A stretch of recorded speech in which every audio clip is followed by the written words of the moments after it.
Bonjour à tous, essayons de nous connecter pour quelques minutes. Prenez la peine quand vous allez intervenir dans le direct, prenez la peine de lire d'abord le titre. À partir du titre, nous allons débattre. Et si possible, faisons un débat organisé. Ceux qui ont envie de poser des questions peuvent les poser sur les commentaires.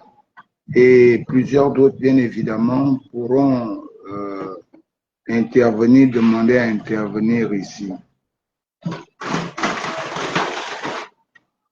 Je voudrais, avant de commencer ce direct, interpeller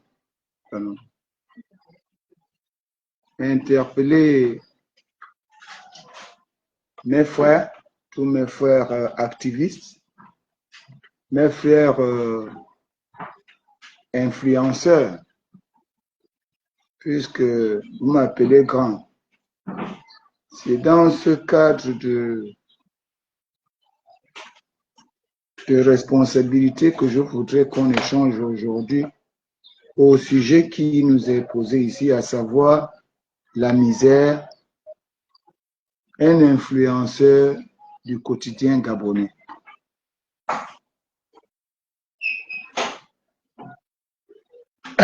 La misère que nous avons aujourd'hui au Gabon, cette misère-là est partie de l'aspect souffreteux. Bonjour mon fils, comment tu vas? Ah, éloge. Ah, je me porte très bien, vraiment, je me porte bien. Mais seulement un peu touché par l'orientation que nous donnons aujourd'hui à l'activisme et qui ne cadre pas avec les normes. La misère nous influence le peuple gabonais aujourd'hui. À partir de ce moment, j'ai trouvé utile de faire ce direct pour que nous puissions, bien évidemment, faire une différence entre un influenceur et un activiste. Je vous avais défini dans un direct ce que c'est que l'activisme. Activiste qui est la politique, l'action politique sur le terrain, qui est un homme de lumière, qui dénonce et propose, qui participe à l'évolution sociale, l'activiste qui vise à changer le social et à changer le politique. C'est ça l'activisme. En principe, vous avez comme l'impression que l'activiste et l'influenceur sont des voisins. Parfois, vous pouvez penser que ce sont des synonymes, mais les deux ne se connaissent pas. Les deux ne se connaissent pas. Être influenceur et être activiste, ce n'est pas la même chose. L'influenceur utilise des plateformes telles que TikTok, Facebook, des plateformes pour promouvoir un produit. Pour promouvoir un produit, c'est-à-dire, il y a par exemple ce braga qui vient qui veut mettre sur le marché un produit, on ira chercher des influenceurs qui vont venir vendre ce produit, faire la promotion de ce produit. Nestlé veut lancer à grande échelle sa production. On a besoin des influenceurs parce que leur audience est plus élargie que l'audience du marché de Nestlé. L'influenceur va promouvoir la marque. Une marque. Quelqu'un veut lancer sa marque. Donc, en période de lancement, puisque la vie du produit part du lancement. Du lancement, croissance, on arrive à la maturité. C'est dans la période de lancement qu'on a besoin des influenceurs. Et cela, c'est un travail.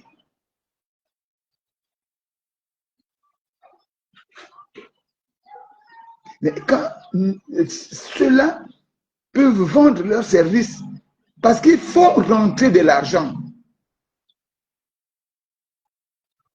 Raison pour laquelle moi, je ne suis pas souvent étonné. Nous, les activistes, on aurait dû laisser TikTok aux influenceurs.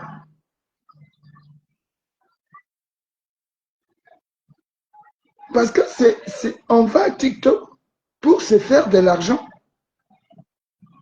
pour influencer l'opinion publique. Bon, dommage au Gabon, généralement TikTok nous vend le Congo ça, on s'insulte, on dit du n'importe quoi, on ne vérifie pas la matière, on ne vérifie pas l'information, on vient, on attaque, on est prêt à pourrir quelqu'un, faire une panel de débat pour pourrir quelqu'un. Or, en réalité, les hommes matures, les grands hommes ne discutent pas des personnes ni des actions, mais ils discutent des idées.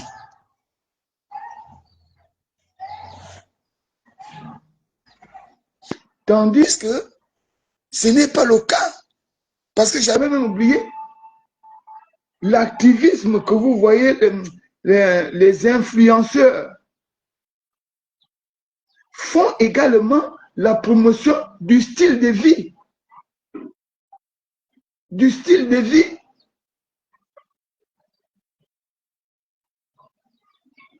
Tandis que l'activisme se contente d'améliorer sans rien attendre en retour. Faire du bénévolat. Lutter pour la voix des sans-voix. Porter la voix des sans-voix. Les gens qui veulent parler, mais ils n'ont pas le moyen de parler.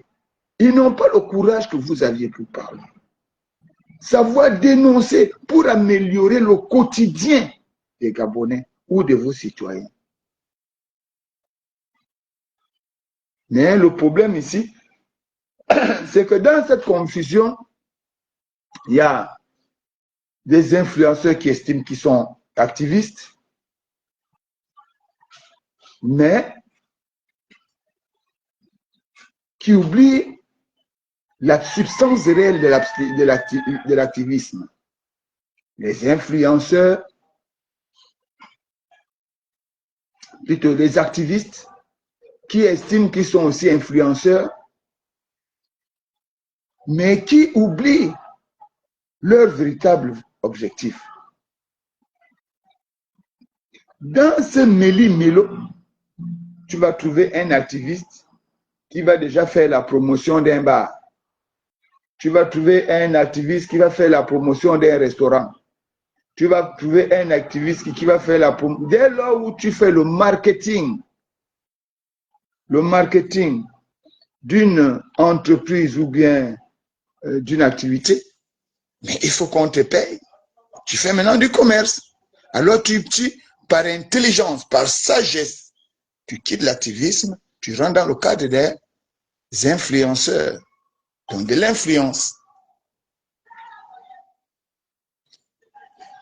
Beaucoup d'activistes aujourd'hui, bonjour Léo, passent plus de temps à être à la maison, attendre les informations. Mais quand on leur demande de prendre une position sur l'échiquier politique, ils vont dans tous les sens. Ils ne tiennent pas compte de la voix du peuple. Parce que quand tu deviens activiste et tu dis la voix des sans-voix, la voix des sans-voix, c'est que ta voix ne parle plus pour toi-même. Ta voix doit parler pour ceux-là que toi tu défends. Tu lui as fait humble serviteur.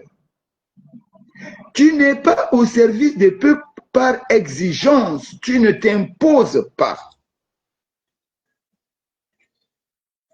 Mais tu regardes le peuple et tu l'aides à dénoncer, à crier haut sa situation misérable. Tu es activiste.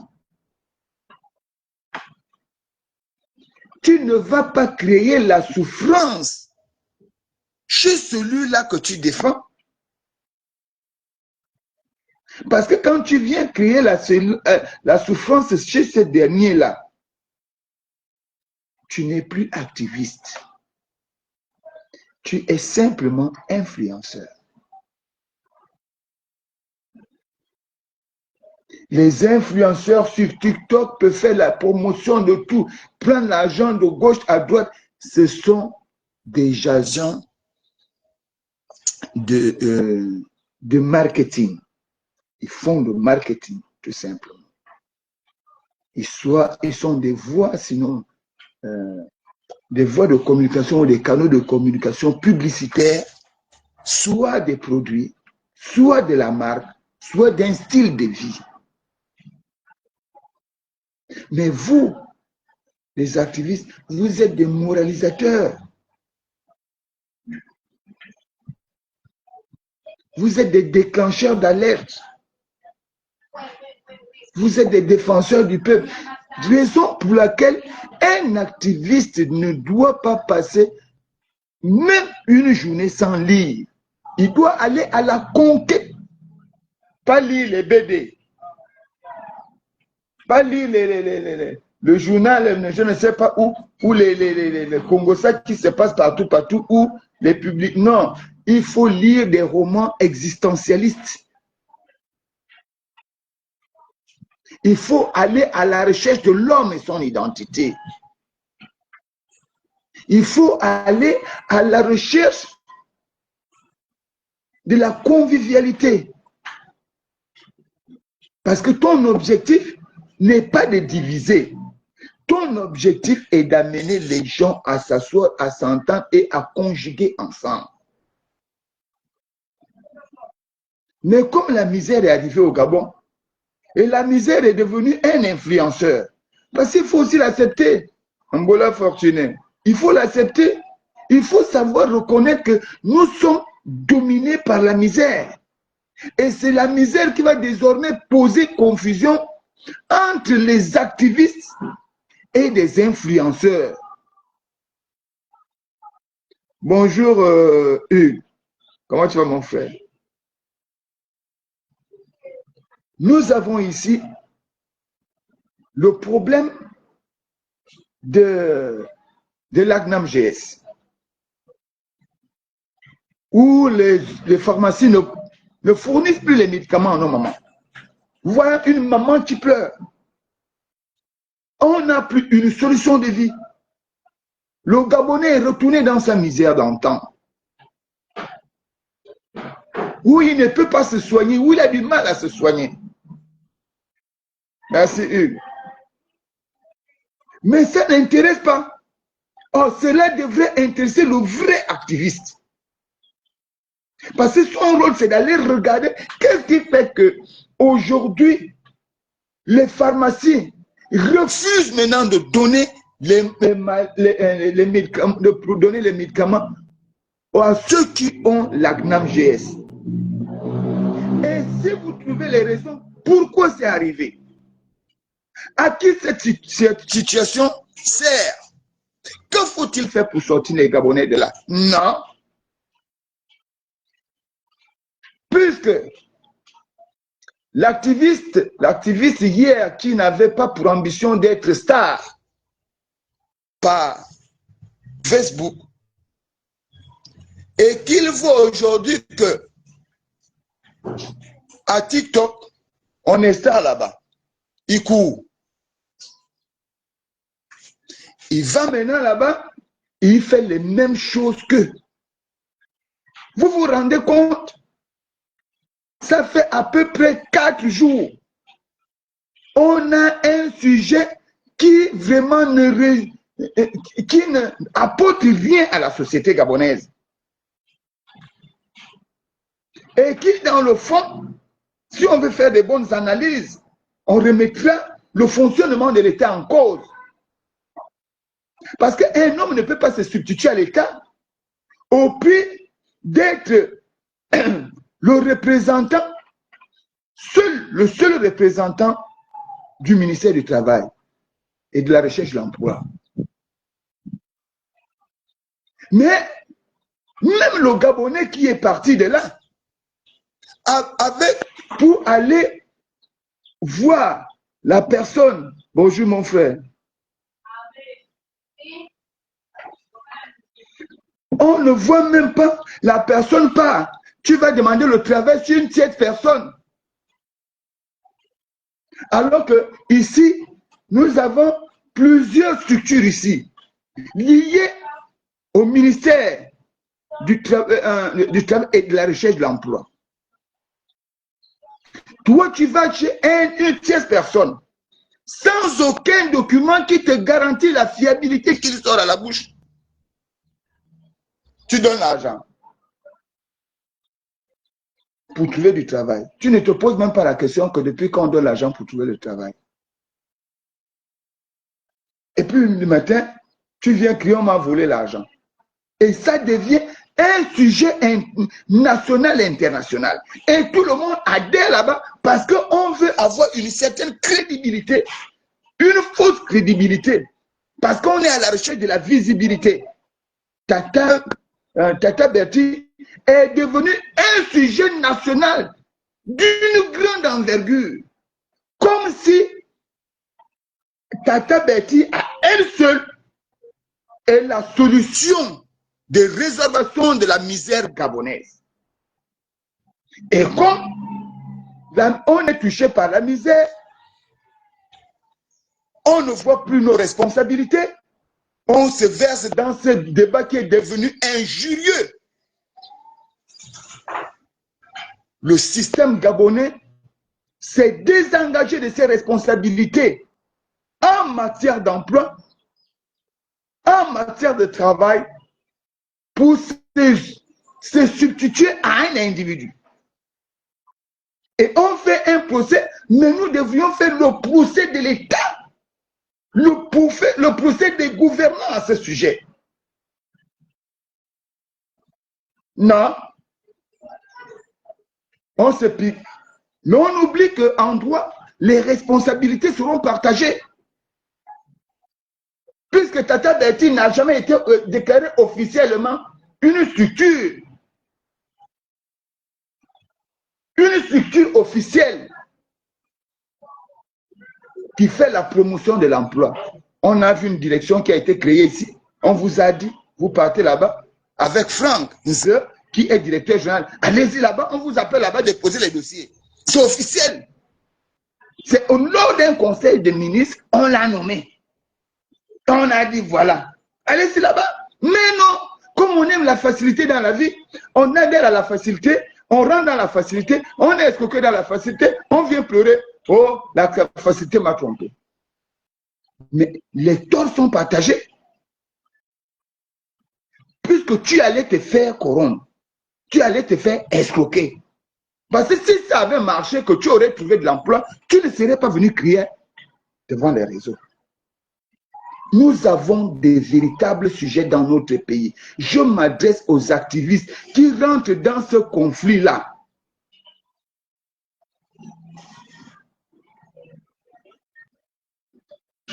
Nous avons, je vous le dis, la responsabilité de sortir le Gabon de cette situation précaire. Laissez les TikTokers, les influenceurs régler leurs problèmes. Vous, les activistes, éloignez-vous de ça. Éloignez-vous de ça. Ça, ce ne sont pas vos objectifs. Un activiste ne vient pas faire le Congo ça. C'est vrai, c'est les gars comme les Jonas Moulenda qui ont mené tout ça. Une manière de vouloir insulter les gens. Ce n'est pas ça l'activisme. Moi, aujourd'hui, quand je suis certain qui passent leur temps à prendre leur téléphone pour venir analyser les hommes, insulter les autres. Pour moi, ce n'est pas des activistes, c'est des influenceurs, mais des influenceurs néfastes. Parce que quand un activiste va s'asseoir pour discuter de la folie d'un bar, en quoi ça le regarde? C'est sa folie. Mais si un activiste va s'asseoir pour défendre au quotidien d'un bar, il est dans son couloir. Ne mélangez pas des couloirs.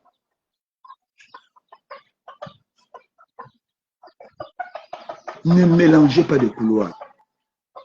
Vous savez, hein,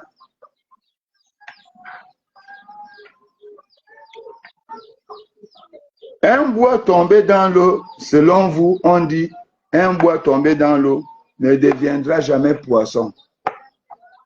C'est vrai, mais chez les femmes, parce que c'est là où je me sens mieux, je connais, je comprends le fond. Chez les femmes, on dit un bois tombé dans l'eau a trois noms, trois valeurs.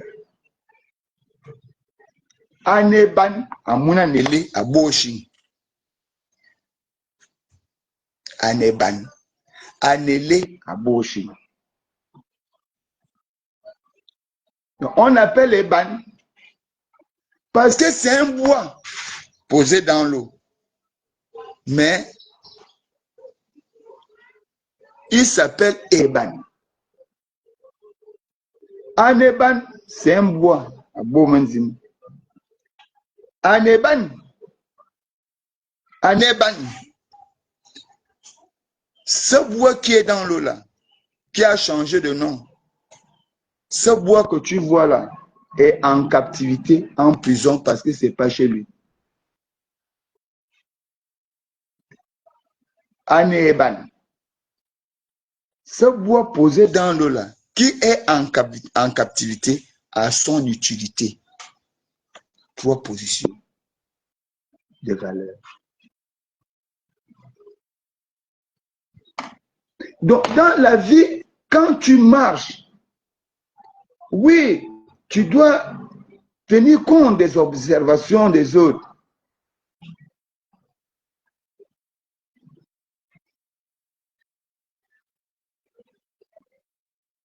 Oui, exemple, je l'avais déjà fait. Excusez-moi, je vais d'abord vite répondre, exemple. Je l'avais déjà fait. Je t'ai dit que, je vous disais ici que l'influenceur, c'est celui qui utilise une plateforme pour promouvoir soit un produit qui fait du marketing, si vous voulez. Il fait la promotion d'un produit, c'est-à-dire, par exemple, Sobraga veut lancer un produit sur le marché ou Sobraga est en période de relancement parce que la vie du produit part du lancement, la croissance, maturité, déclin. Et au niveau du déclin, on relance, il faut savoir relancer le produit pour effectivement maintenir le portefeuille de l'entreprise. Raison pour laquelle, quand on est en entreprise, il faut savoir mettre en place des produits auxiliaires qui vont venir effectivement aider le produit phare à se maintenir sur le marché au moment où le produit phare, après la période de maturité, sera dans une période de déclin. Donc, les influenceurs ont cette capacité-là parce que leur audience est plus élargie, différemment du marketing de l'entreprise qui se limite à la surface commerciale, sinon à son marché, et à l'échelle de sa consommation. Donc, ils peuvent faire la promotion de ce produit. Les influenceurs font la promotion, vont promouvoir des marques, c'est-à-dire qu'il y a une nouvelle marque sur le marché, la marque n'est pas connue, les influenceurs ayant une forte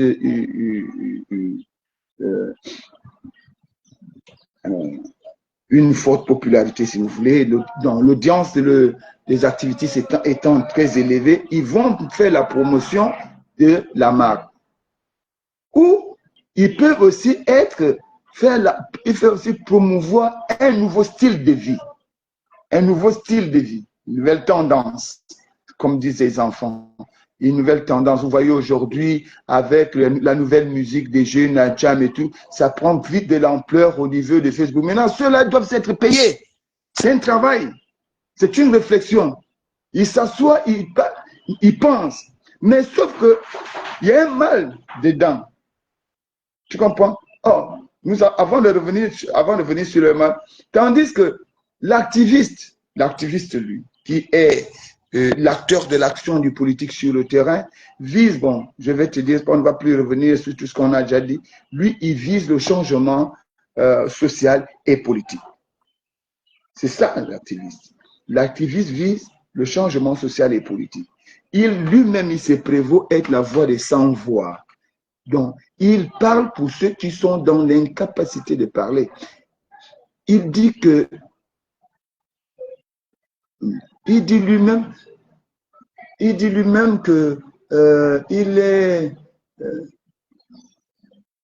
il dit, je suis votre humble serviteur. Donc, l'activiste n'a pas besoin de revendiquer un salaire. Excusez-moi.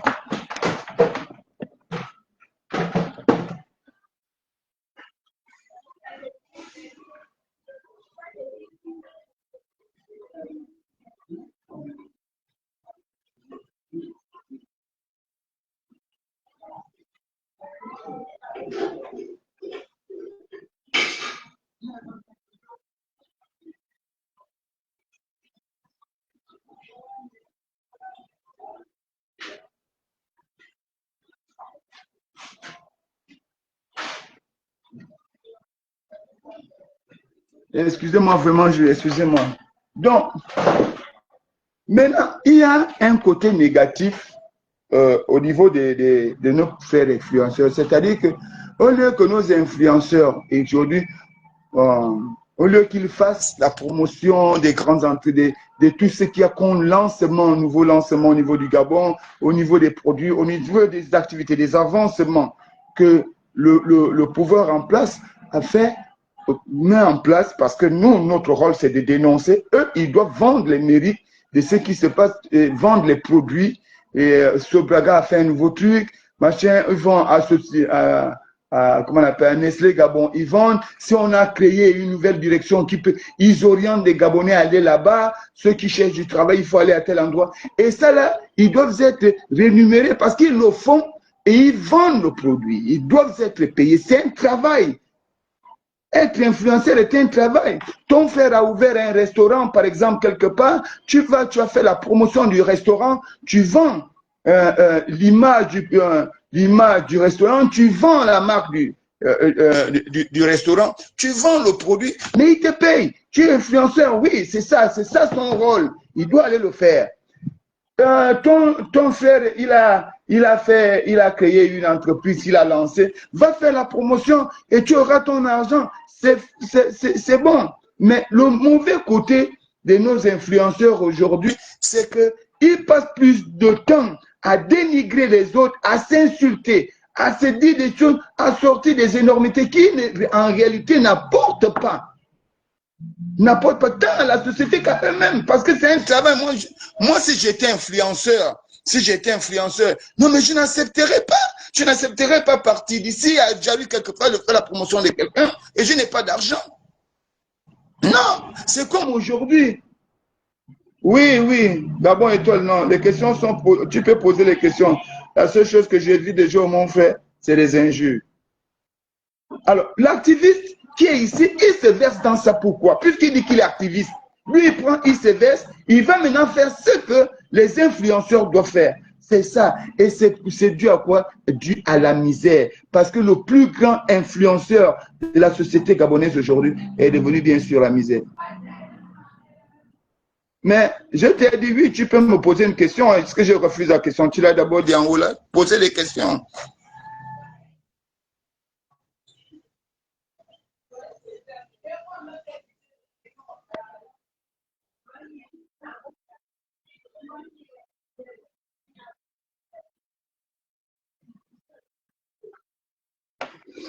Bon, vous allez m'aider parce qu'en réalité,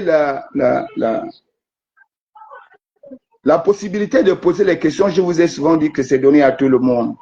Mais la capacité d'y répondre, c'est difficile. Il dit ici, j'ai une question. Pourquoi lorsque certains influenceurs et activistes de votre mouvement diffusent des informations erronées, des informations, donc on va d'abord retenir activistes, excusez-moi, de votre mouvement, diffusent des informations erronées, ou des rumeurs,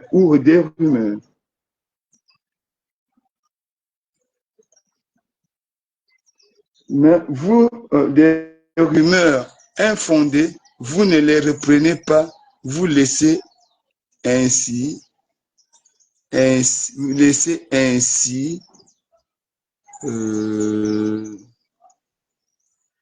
comment c'est monté? Attendez, l'image est montée très vite.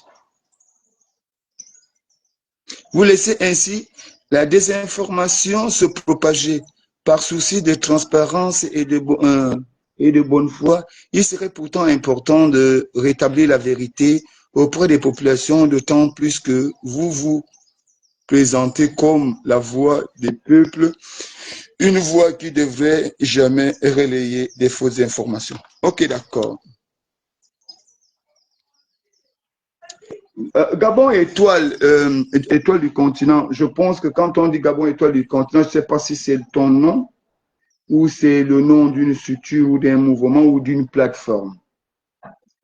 J'aurais voulu que tu me dises qu'à tel endroit, parce que le mouvement PJC, je vous le reprécise ici, moi je suis membre fondateur du mouvement Plus Jamais Ça.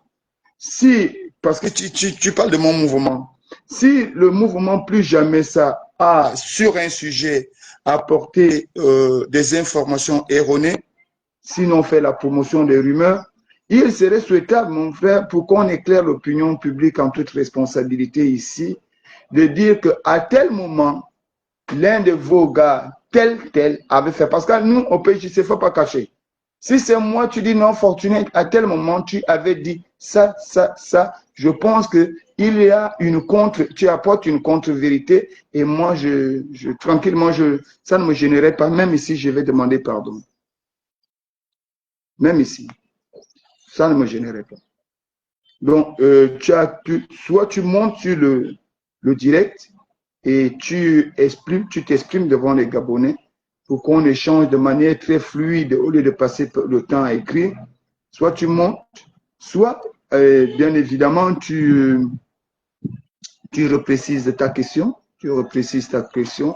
tu reformes la question, tu me dis quel est le gars du PJC, le mouvement Plus Jamais Ça, qui a fait la promotion des rumeurs et des informations erronées afin que nous puissions nous-mêmes établir la vérité. Donc, c'est ça que j'attends un Gabon étoile, j'attends que essaie de reformuler et puis voilà.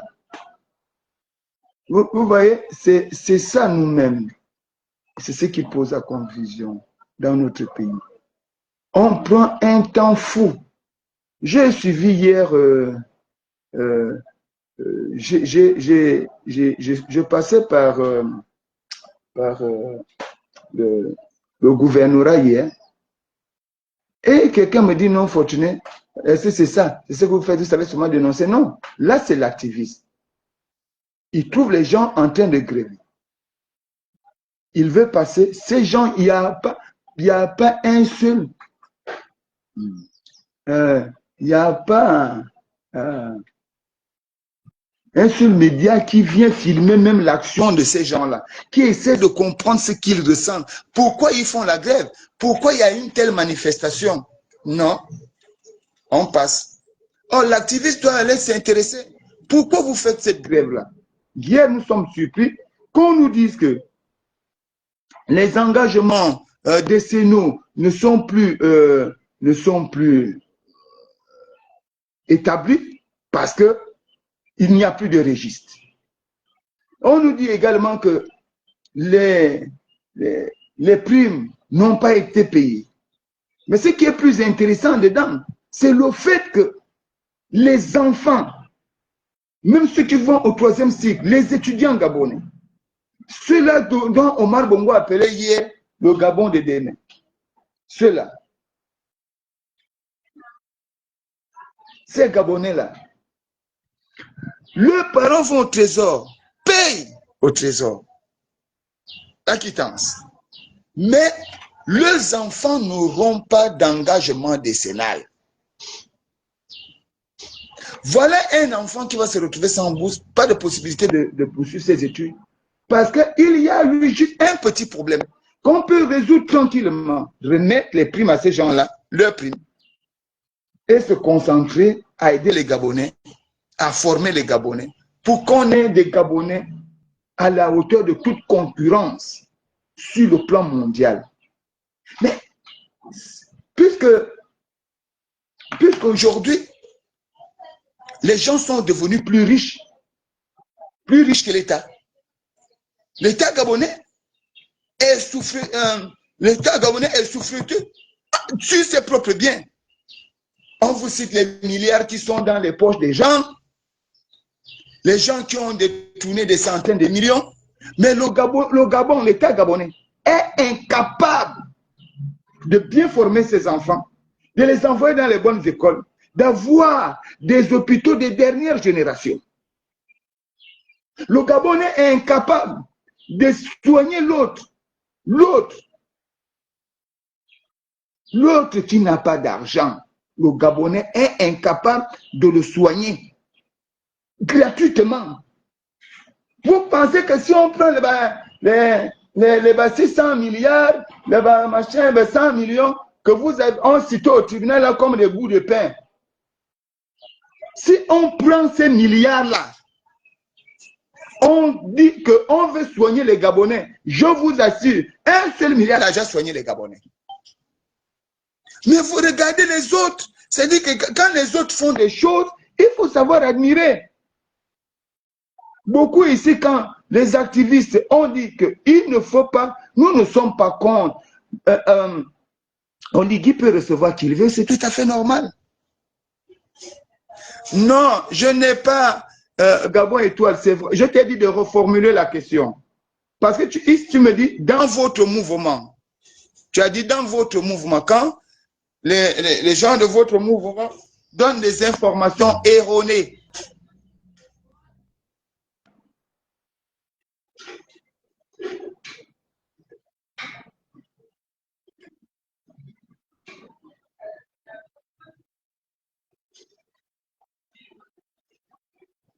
Oui. Bon.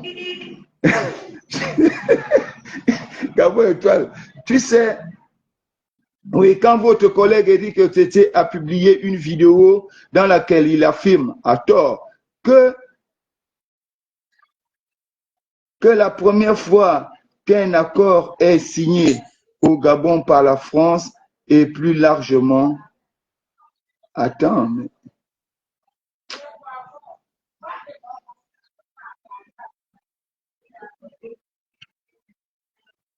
Oh. J'ai une question, non. C'est pas vrai. Excusez-moi, hein, je vais rattraper le message.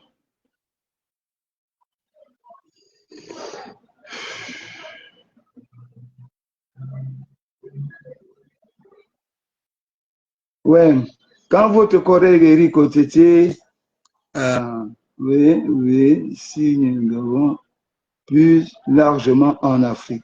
Il a également déclaré, je cite ses propos, que le président Macron aurait quitté la France pour se rendre directement au Gabon, ce qui est totalement faux.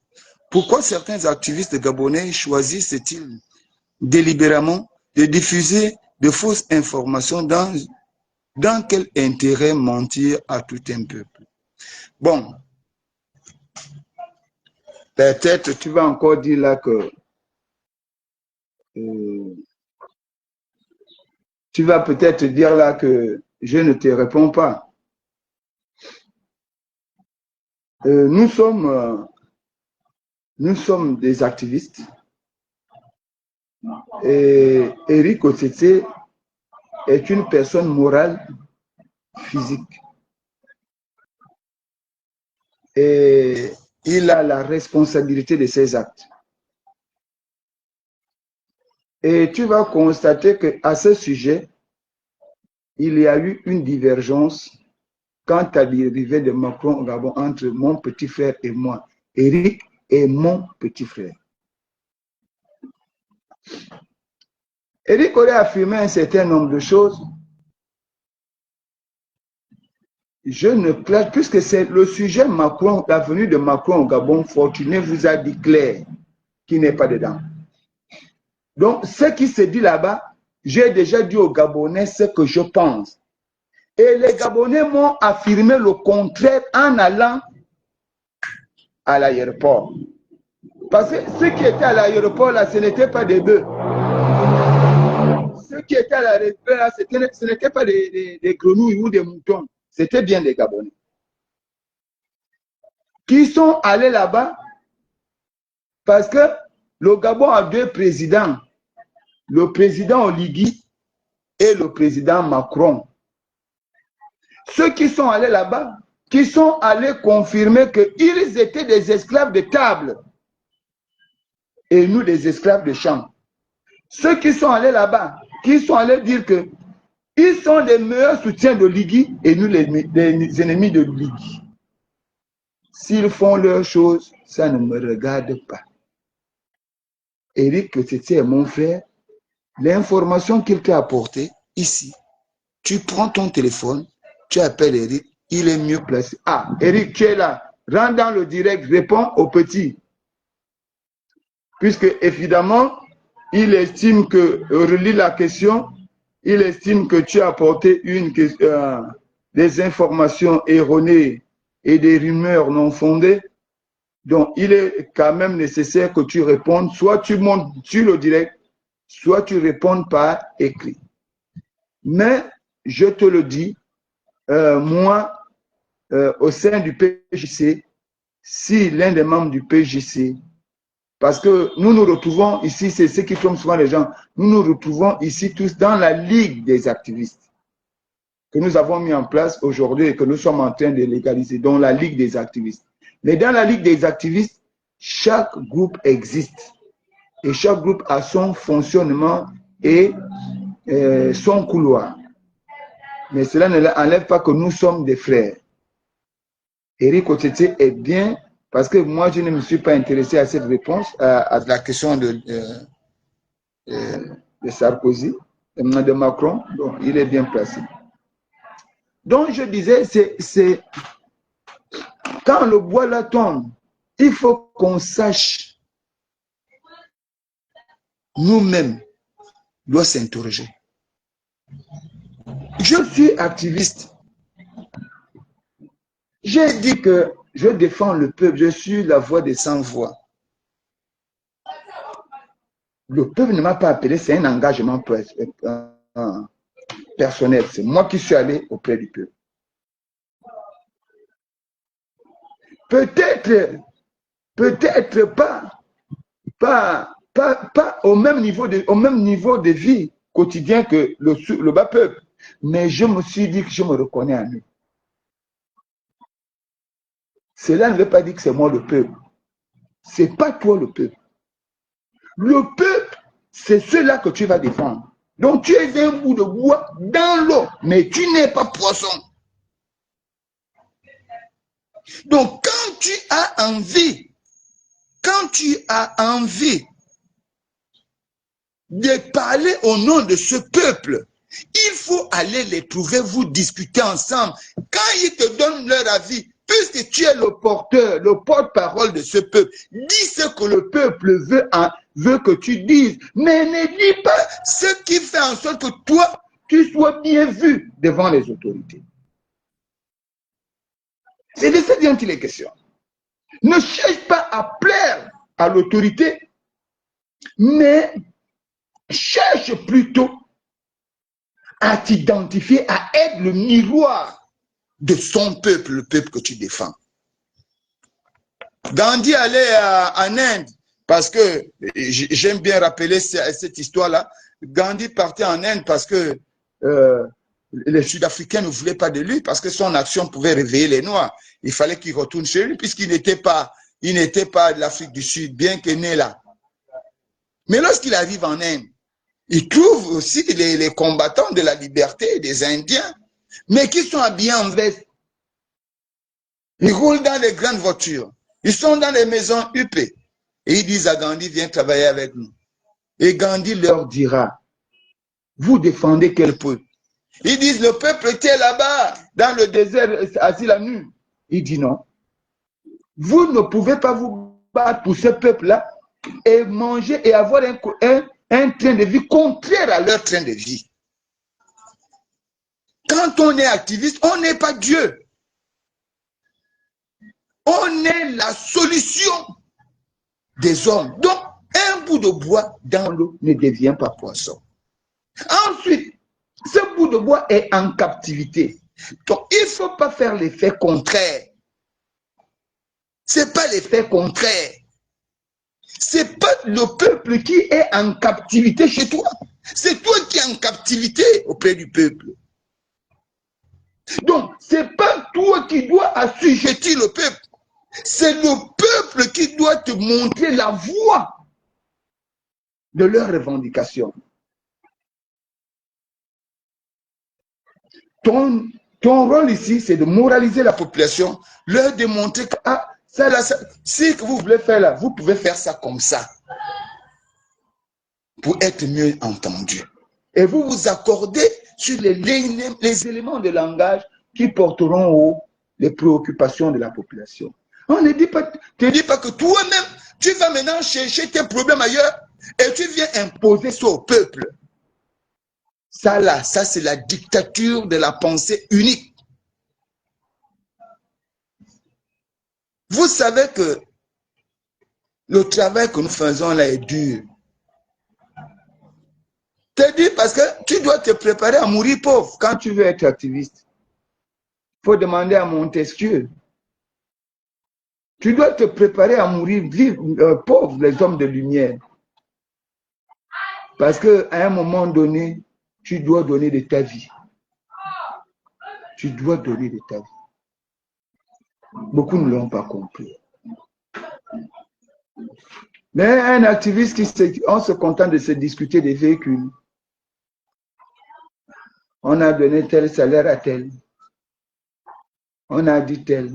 Des choses non fondées et erronées. Et là, je voudrais même m'adresser à Gabon et Étoile du continent. Mais quand on donne des informations erronées et des rumeurs non fondées sur les activistes, pourquoi vous aussi, vous ne venez pas nettoyer l'image des activistes? Puisque c'est ce dont il est question.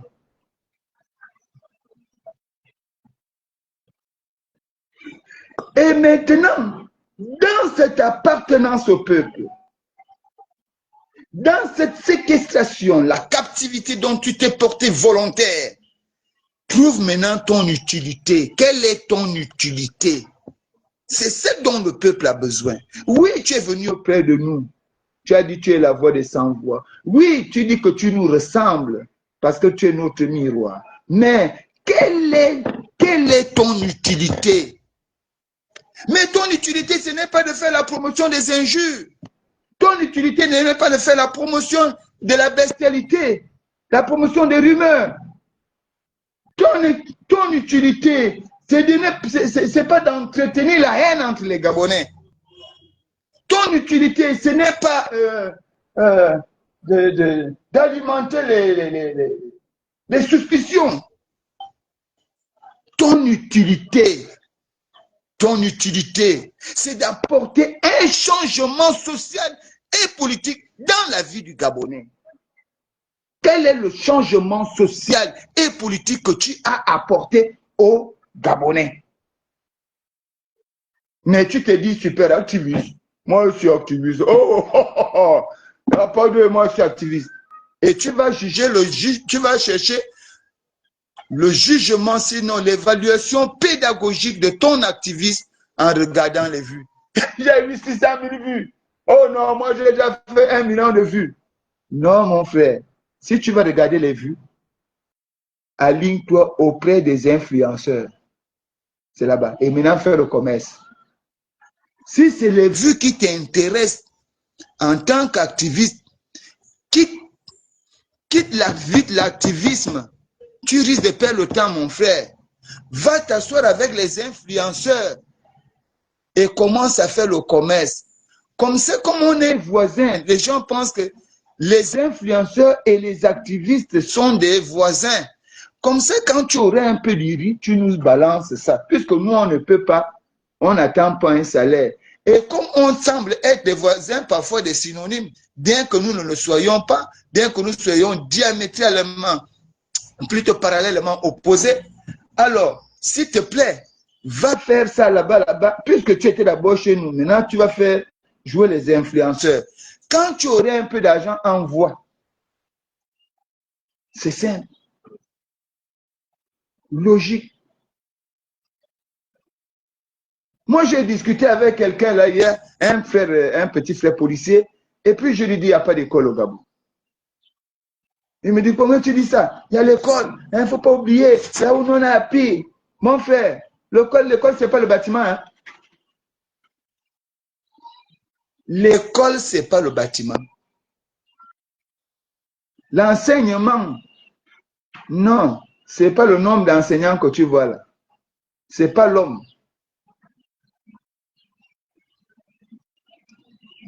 L'enseigner, ce n'est pas seulement l'enfant. Pour incarner l'école, qui est une institution, mon frère, ce n'est pas le simple fait d'aller construire un bâtiment. On construit le bâtiment, on va prendre un bas qui sait lire et on dit tu es enseignant, il n'a même pas le b.a.-ba de la pédagogie. Et puis on va prendre un enfant qui n'est pas réceptif, un enfant qui a déjà une tête bourrée de tabac, de kobolo. On met dans la classe, tu vas trouver quel enseignement là? Il y a quelle école? Il n'y a pas d'école. Le bâtiment est là, oui, ça vient orner la ville. Maintenant, l'enseignant que tu as amené là, c'est un liseur d'aventure. Il n'a même pas la science, la pédagogie. Et en face de lui, un enfant cobelé. Les cobolos sont dans la tête, l'école ne rentre plus. Et ce sont ces genres d'enfants-là qu'on retrouve là, ici. Les enfants, ils sont pleins devant les écoles. Ils sont pleins devant les écoles. Pendant ce temps, ils viennent en civil. À notre époque, un élève du lycée Mba ne pouvait pas se retrouver au lycée d'État. Tu étais puni. Quand tu termines les cours dans ton établissement, tu rentres à la maison. Mais on n'en parle pas, on n'en fait pas de débat. Parce que ça ne nous préoccupe pas. L'avenir du Gabon, le Gabon futur. Mais on dira que les Gabonais sont xénophobes. Mais posons-nous des bonnes questions. Vous voulez dire qu'il faut préserver les postes de souveraineté aux Gabonais pure souche. Mais on ne forme pas les Gabonais pure souche. Les Gabonais qui sont formés, c'est les Gabonais qui sont bi, ou bien ce sont les naturalisés qui font maintenant les écoles au Gabon. Ils font des bonnes écoles, mais vous, rien. Vous dites qu'il faut enlever les gens sur le marché, mais quel Gabonais tu vas aller perdre le temps au marché, à vendre au marché là? C'est vrai que nos enfants, beaucoup d'étudiants gabonais vendent maintenant la friperie, mais ils sont combien? Pour répondre à la demande. Ils sont combien? Posons-nous les bonnes questions. Non, on ne regarde pas ça. On s'en fout. Mais demain, l'élite que vous cherchez là, si vos enfants ne sont pas là, à la concurrence du savoir, vous allez rentrer dans le même Congo-ça que je vois les gens faire là. En ce qui concerne le président de l'Assemblée nationale, qui est un Gabonais, mais à qui, parce qu'il faut maintenant parler, on a voulu faire porter le manteau de l'étranger.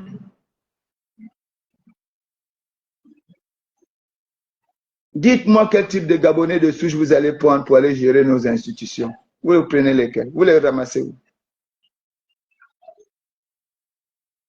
C'est aussi ça. Faisons des bons débats. Posons des problèmes réels.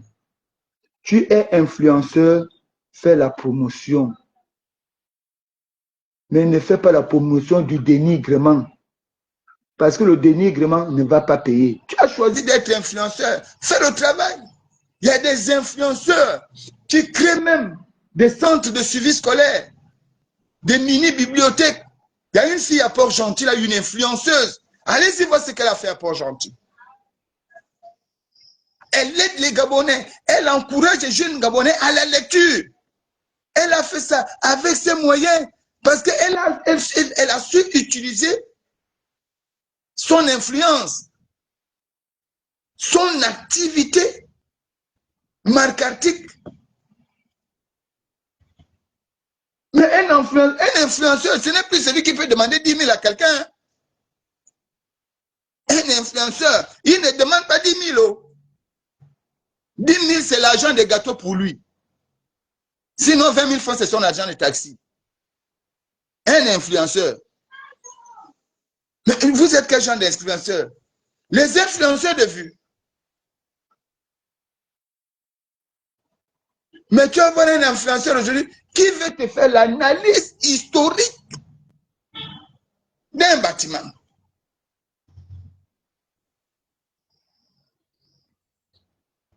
La confusion s'est installée. Et dans ce méli-mélo, on ne sait plus qui est qui fait quoi dans la vie. C'est ça que moi je voulais vous dire ce matin. Et m'adresser aux activistes. Parce que c'est vous que je connais mieux. Vous plaignez qu'on nous traite aujourd'hui de kunabélistes avant de nous fâcher. Avant de citer ceux qui nous traitent de kunabélistes, allons-y d'abord revoir vers nous-mêmes.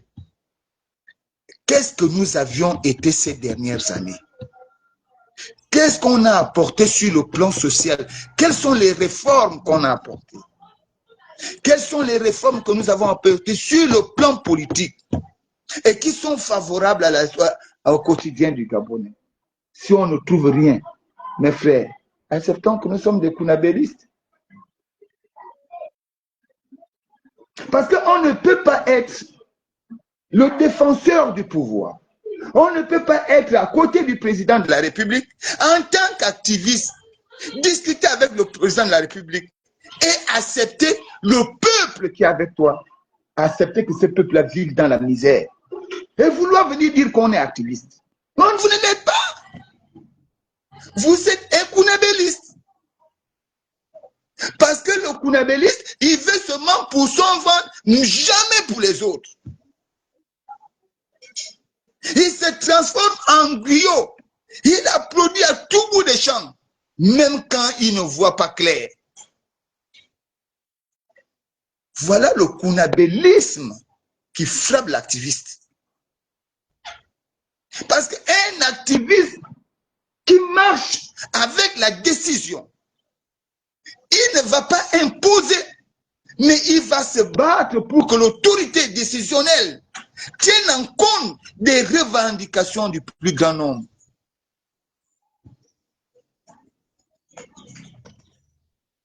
Au Burkina,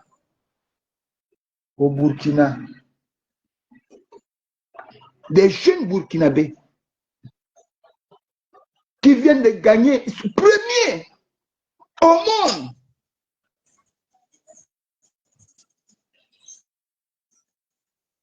Cours de la robotique.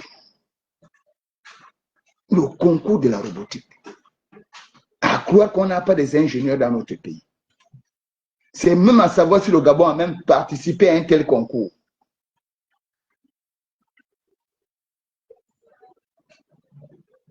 Mais nous demandons au président Oligui de construire des écoles de dernière génération. On va construire l'école prytanée militaire qui est sectaire, qui n'est réservé que d'abord en priorité aux enfants des militaires et à ceux qui ont de l'argent. Une école qui n'est pas au service de tous les Gabonais. Et mettant en mal ici l'école publique. Mais mes frères activistes, c'est l'occasion pour nous aujourd'hui, si nous ne sommes pas entendus ou écoutés par le président de la République, c'est l'occasion aujourd'hui de mettre sur pied nos qualités. Nous choisissons école par école, nous allons nous-mêmes améliorer les sanitaires. Puisque Oligui veut d'abord voir les activistes, ça c'est selon moi. Peut-être qu'il veut d'abord voir les activistes travailler. Parce que quand on lui dit que même les sanitaires dans nos écoles ne représentent rien du tout. Voilà un système éducatif à 3 vitesses. Le système éducatif des pauvres dominé, conservé ici par l'école publique. Le système d'éducation des riches, ici entretenu par les écoles conventionnelles. Et un système d'éducation militarisé, entretenu par la nouvelle gouvernance. Une telle école, l'école que j'ai vue là, c'est l'école que rêvent tous les Gabonais. Si on est capable de l'offrir à Ngonje, Monsieur le Président de la République, mais on peut l'offrir dans les 9 provinces. Donner la chance à tous les Gabonais, à tous les jeunes Gabonais de vivre ce genre d'école. Au Burkina, on a des bâtiments sanitaires de dernière génération. Si on compte les milliards que ces bébés hollandais, avec la finesse de certains qui ont pu s'échapper de là, par des discours et des justifications erronées, je ne citerai pas les noms, ils savent. Si on prend cet argent-là, Monsieur le Président de la République, pourquoi nous faisons semblant de ne pas écouter les cris des Gabonais? Et on prend ces Gabonais, on vient les exposer à l'aéroport. Mais Monsieur le Président, c'est la misère qui les amène là-bas. Ils ne sont pas partis là-bas pour voir Macron, non. Que voulez-vous? Un enfant qui n'a pas encore mangé depuis le matin. Et on dit à cet enfant que 5000 francs en train de danser. Vous pouvez l'attacher. Il ira, il ira. Prenez 5000. Il y avait, je vais terminer par là, aux États-Unis, un jeune homme qui devrait être condamné pour la violation d'une jeune fille blanche.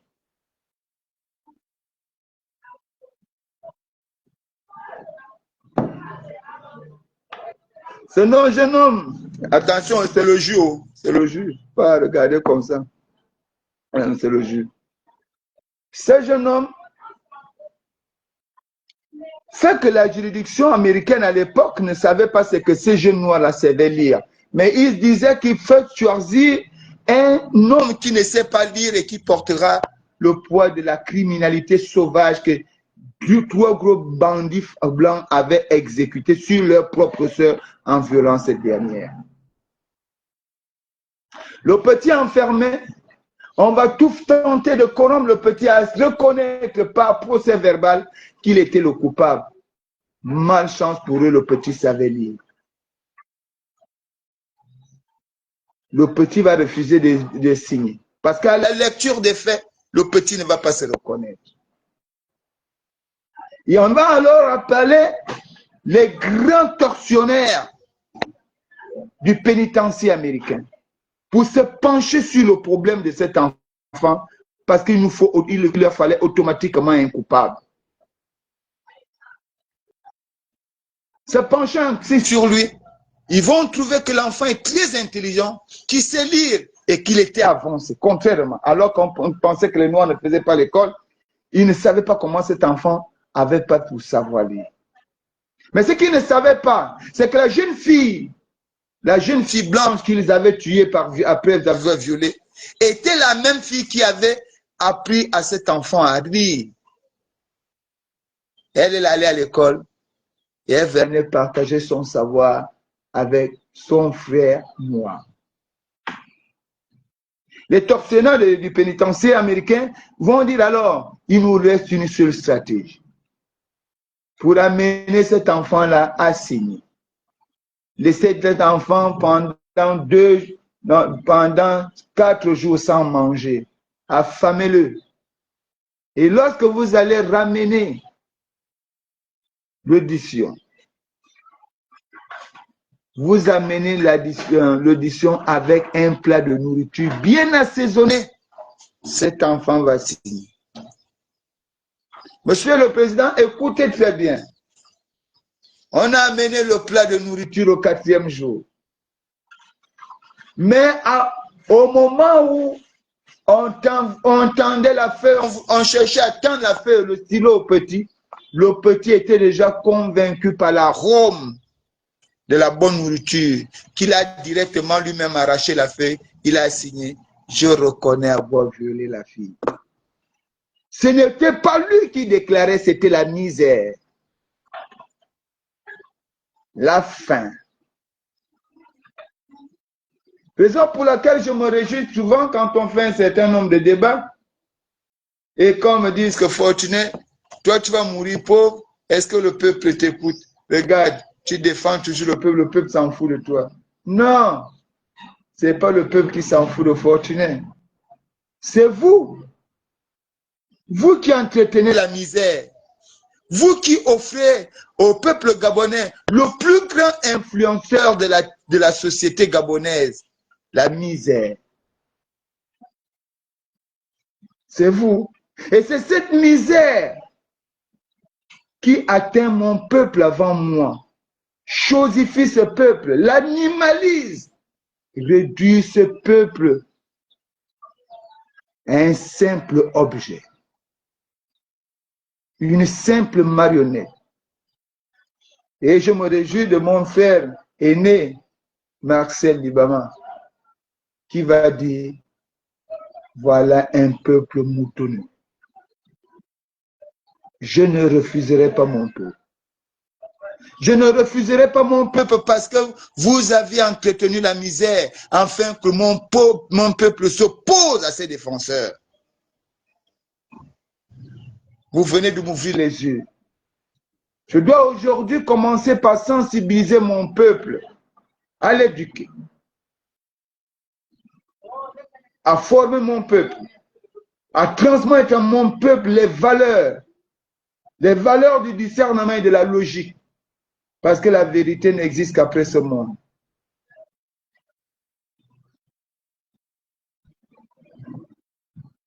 On dit que les Gabonais doivent entreprendre.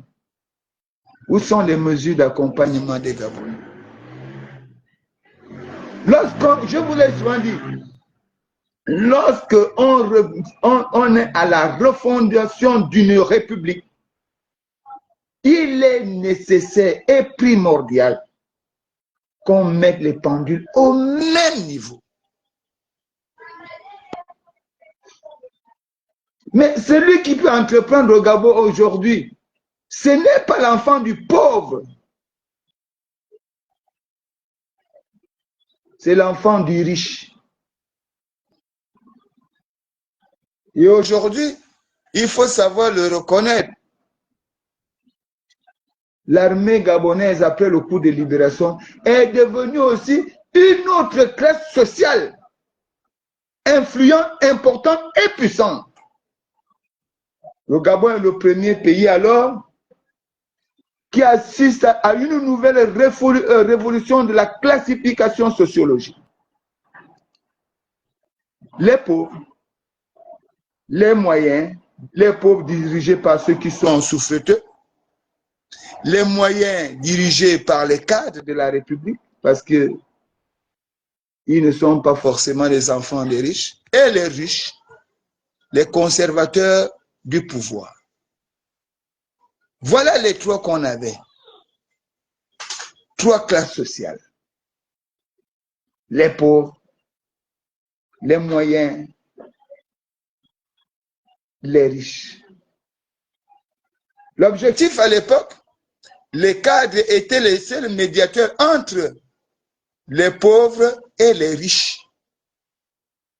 c'est les cadres qui prenaient les informations pour aller défendre la cause des pauvres chez les riches et ils ramenaient ce que les riches avaient pour venir donner aux pauvres.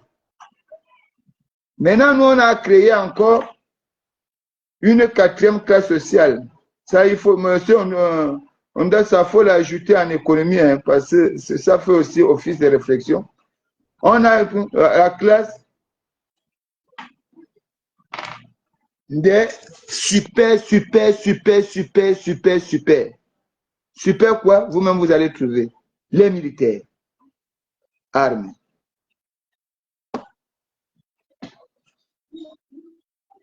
Donc, ici, l'école publique, c'est pour nous les pauvres. Mais on ne peut pas améliorer l'école publique parce que leurs enfants n'iront pas là-bas.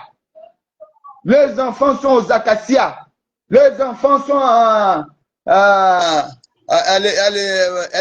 les écoles conventionnées. Qu'est-ce qu'ils ont à foutre avec l'école publique? On nous ment. C'est dans nos écoles, aujourd'hui, qu'on nous vend le tabac aux enfants. Mais quand on peut aussi que, monsieur le président Ligui, vous êtes arrivé là, venez, l'école publique, lui nous dit, le Britannique militaire, Après, on nous montre ça à la télé, le Britannique militaire, avec un détendu, nos enfants regardent ça avec nous comme ça, que, Seigneur Dieu, à quand la lumière?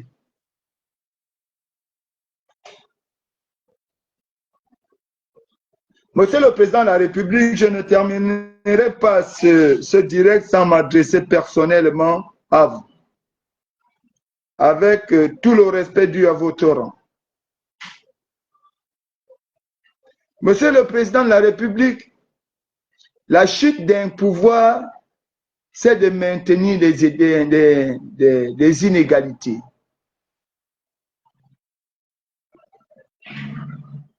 La chute d'un pouvoir, c'est d'oublier d'établir les équilibres. Monsieur le Président, le pouvoir a pour objectif de créer des similitudes entre les classes, afin qu'il n'y ait pas de fosses aussi larges pour pouvoir diviser les peuples. Il faut créer des similitudes. Cette meilleure politique consiste à faire en sorte que le pauvre ne se sente pas sa pauvreté. Que le riche ne soit pas trompé par ses biens. Et que les cadres restent le juste milieu pour apporter l'équilibre. Monsieur le Président de la République, je sais que le travail qui vous est donné aujourd'hui est un travail difficile. Je le sais. Je le sais parce que je sais où nous venons. Je sais qu'est-ce que le Gabon a été. Si hier, on pouvait demander aux Gabonais de définir les détournements dans un dictionnaire, d'aller rechercher la définition dans un dictionnaire, avec le procès que nous venons de vivre, nous connaissons déjà, sans avoir consulté le dictionnaire, ce que c'est que le détournement. Si le Gabonais, si nos frères d'autres pays recherchent les dictionnaires pour définir la misère, la chosification, le moutonisme, le Gabonais l'a vécu dans sa chair et dans sa peau. Il n'aura pas besoin de ça.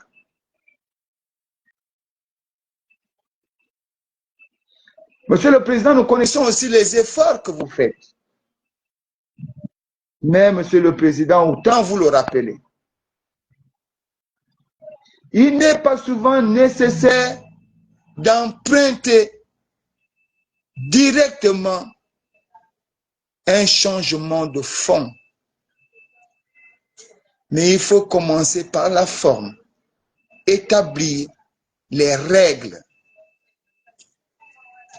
Monsieur le Président, quelles règles peuvent être fortes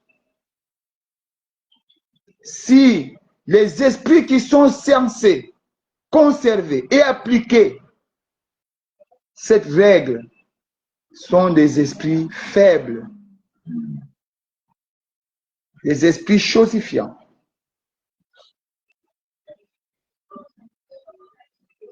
Monsieur le Président de la République,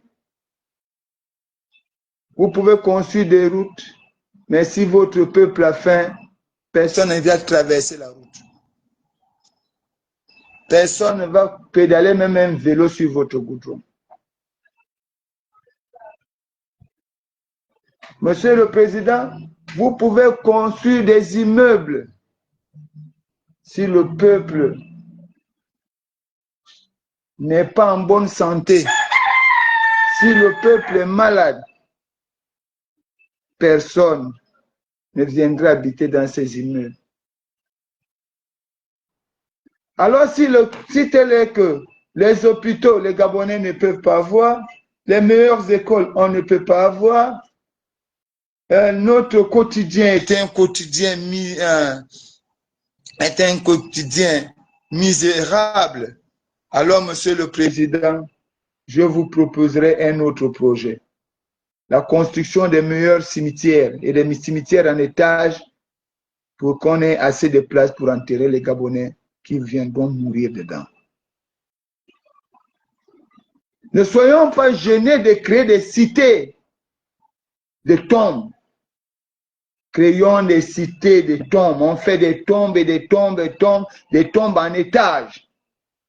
Comme ça, Monsieur le Président de la République, même la mort qui est devenue chère aujourd'hui pour le plus petit Gabonais, parce que même le prix du cercueil, on n'a même plus envie de voir un Gabonais mourir. Parce que le prix du cercueil dépasse même le prix du trousseau quand l'enfant naît. Et pourtant, c'est quand l'enfant naît que l'enfant vient nous rendre service. Mais quand l'enfant meurt, l'enfant part. Mais on te dit que le trousseau de l'enfant quand l'enfant naît est plus faible que le trousseau d'un homme quand il meurt. La valise, comme on appelle le cercueil, là, la valise de l'enfant, ça coûte à peu près 38 000. Mais la valise du cadavre, du mort, 1 million, 300 millions. Quand l'enfant arrive à l'hôpital, l'habiller, c'est rien du tout, tu vas là à Moutouki. Mais habiller un mort, ouf. Nettoyer un enfant, là à l'hôpital, c'est 3 000. Mais allez-y nettoyer. On vous parle de 8 000. Monsieur le Président, moi je pense que si nous ne pouvons pas véritablement apporter un changement dans le quotidien du Gabonais, parce que nous devons faire la promotion de la mortalité, puisque c'est ce dont il est question, un être miséreux va survivre comment? Il va forcément finir par mourir. Allons-y construire les cimetières. Allons-y construire les cimetières, on met les tombes en étage, on fait, ce sera beau. Comme ça, on va charger les Gabonais là-bas. Dès qu'un Gabonais meurt, on amène là-bas.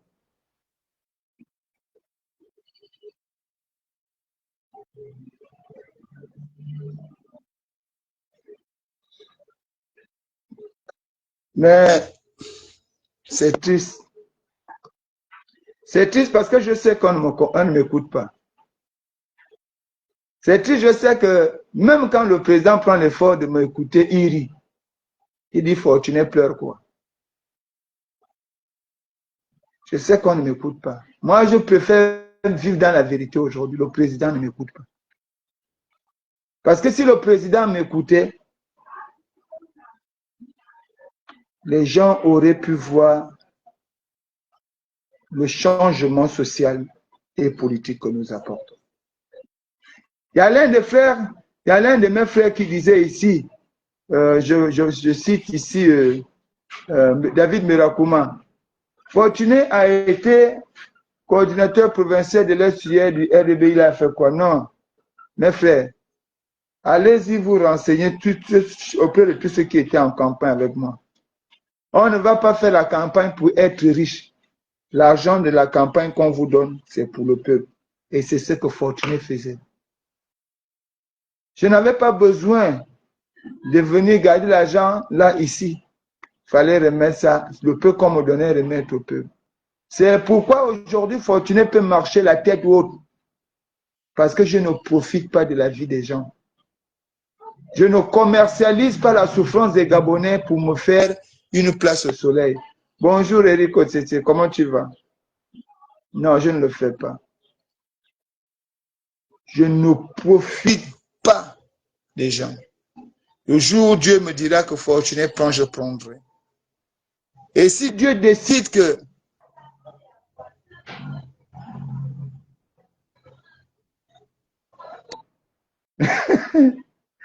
et le jour où si Dieu décide de me prendre sans rien, c'est que ça ma mission. Est-ce que tous ceux qui naissent doivent forcément se réaliser sur terre?